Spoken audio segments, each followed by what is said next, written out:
So before we begin, can everyone take a big breath in through the nose? Really fill the lungs. Hold. Now breathe out. You just inhaled nitric oxide and sulfur dioxide. These cause cancer. Yeah. Air pollution is a silent killer, and 1 in 5 of you in this room is going to die because of air pollution, and probably because of the air you just inhaled. That's the bad news. The good news is this. We have developed a ceramic that takes toxins out of the air like a sponge. It can be made into absolutely anything. Take this plant pot. If we were to use it on the floor and as the wall panels of this room, it would reduce pollution levels by 23% in 24 hours. How many plants do you think we would need in this room to do that job? Shout out anyone. How many plants in this room? 1,200 plants would be needed to do that job in here, all crammed next to you. So this ceramic is made from natural minerals. It's affordable and scalable. It doesn't create any byproducts when it's in use. It's easy to maintain. You just need a simple little wipe. It lasts for around 15 years, and at the end of its life, it's completely recyclable. Patent and iOS are in process. Its potential is huge, and we are just getting started. So currently, there is a global demand to reduce pollution levels through material usage. Because of this demand, there is now a green materials market estimated at 1 trillion by 2030. That's where this product sits. People aren't just buying into plant pots and products, they are investing into greener air. We have a big vision. Our big vision is this. We want every single surface of London's infrastructure to be made from air ceramics. So what I'm talking about here is roadblocks, sides of buildings, roofing, bus stops, statues, you name it, all absorbing air pollution. Imagine if local councils used this in schools and what benefit it would have on children. We want to create air-scrubbing cities across the globe. We are going to make our cities breathable.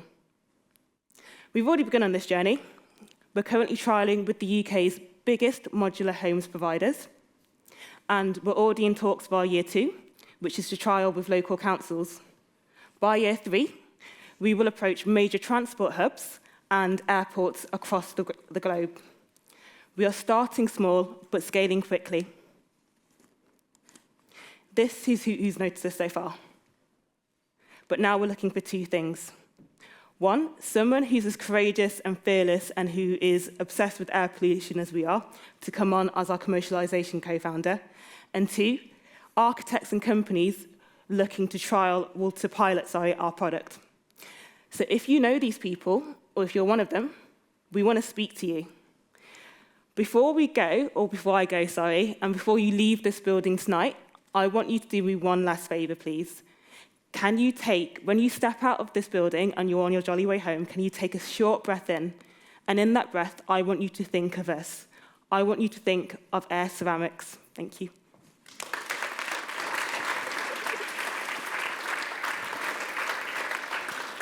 Thank you very much indeed. Okay, over to the audience for questions. And to kick things off, Bailey, let's start with one looking at your competition. Who is your competition and what makes you different from others on the market?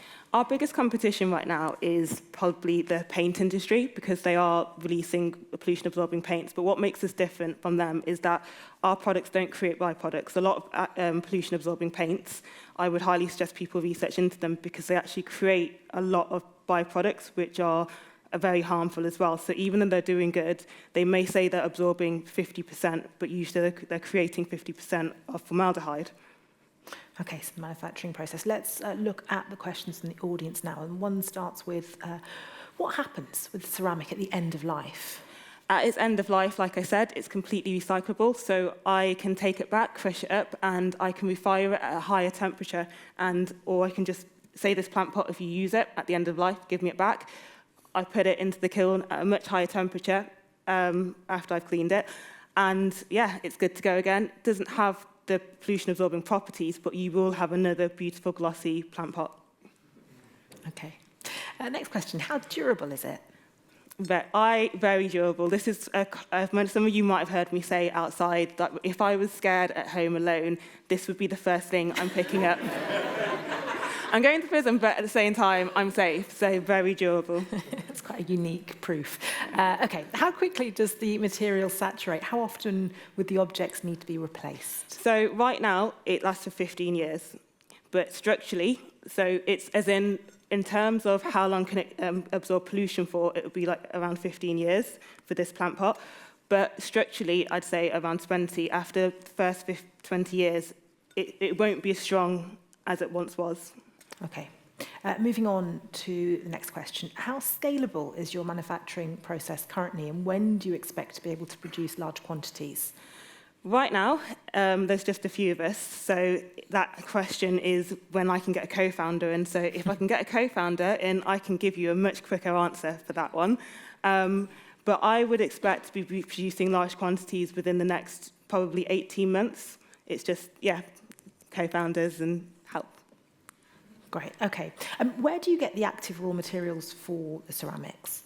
I get them all from UK-based suppliers locally, just because obviously in ceramics, getting your minerals, it can be a costly that you can go abroad to places like China, but obviously then you've got to think in terms of sustainability.